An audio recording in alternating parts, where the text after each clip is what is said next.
Welcome to solverfy.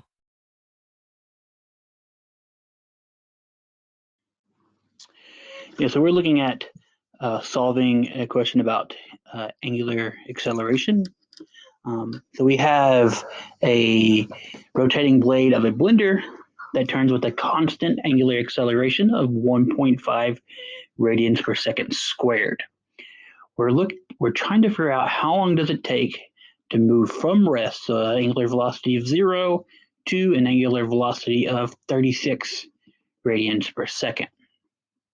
So we know that the angular acceleration A is also equal to, or is defined as, the first derivative of the angular velocity with respect to time. This also means that the change in with the constant acceleration, we know that that the acceleration is also equal to the change in the velocity over the change in time between 2 points in time. So therefore, we can see that if we manipulate this equation and solve for time, we see that the amount of time will be equal to the change in velocity, angular velocity, divided by our acceleration. All right, so if we plug our numbers in, we see that we have our change in angular velocity, which is going from 0 radians per second to 36 radians per second. So that'll be 36 radians per second. Right? And we'll divide that by a constant acceleration, which is 1.5 radians per second squared. So if we solve this out, so we just take 36 and divide that by 1.5, we get 24 seconds. Okay, so we get 24 seconds. So now part B of the question says, through how many revolutions does the blade turn in this time interval? All right, so if we continue on with our idea that the acceleration is equal to the derivative of the velocity with respect to time, we also know that if we take another derivative of this, we see that acceleration is also the double derivative with respect to time of the angular displacement. So I call it theta. Here, I'm going to erase that. That's a bad theta. So of theta. All right, so we can solve out this derivative, or we can look at our book for our equations. And if we solve this derivative out, we see that our final theta, our final angular position, I'm going to call that time t2, is equal to our original position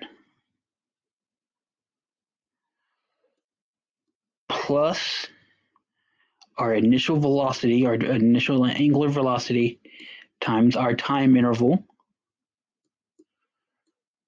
plus, so when you take that second derivative, you get a 1/2 of the angular acceleration times your amount of time squared. Okay, so again, this is the final, or your second position in a time interval will be equal to your original position plus, here, I'll put some I's here, your original position plus your original velocity times that amount of time the time difference between time 1 and time 2, plus 1/2 or half of your acceleration, which is constant over this time interval, times your time squared. Now this becomes, with this situation, pretty easy. So we're looking at how many revolutions. So we're not really worried about where we started at. So our initial position is 0.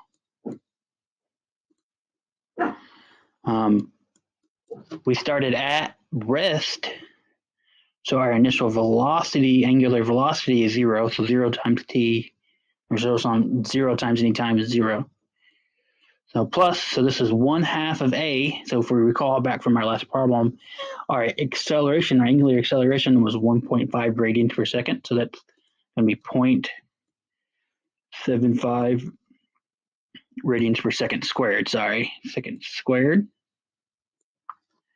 And this is times time squared. Our time, which we solved for in the last problem, was 24 seconds. So this is 24 seconds squared.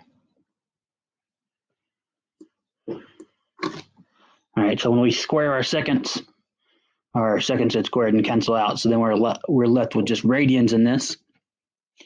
If we work this out, multiply this out, we get this is equal to 432 radians. Now, not quite done yet. So the problem asks for how many revolutions. We're looking at not just how many radians did we travel.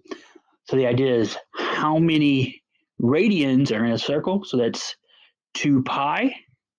So what we do is we were to take our 432 and divide that by 2 pi. Now, in our problem,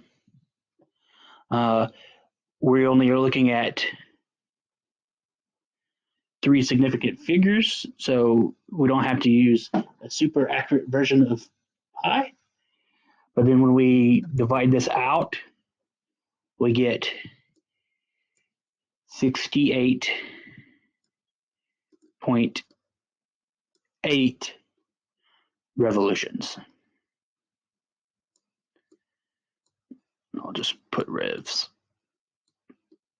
So 68.8 revolutions. All right. Thank you for watching.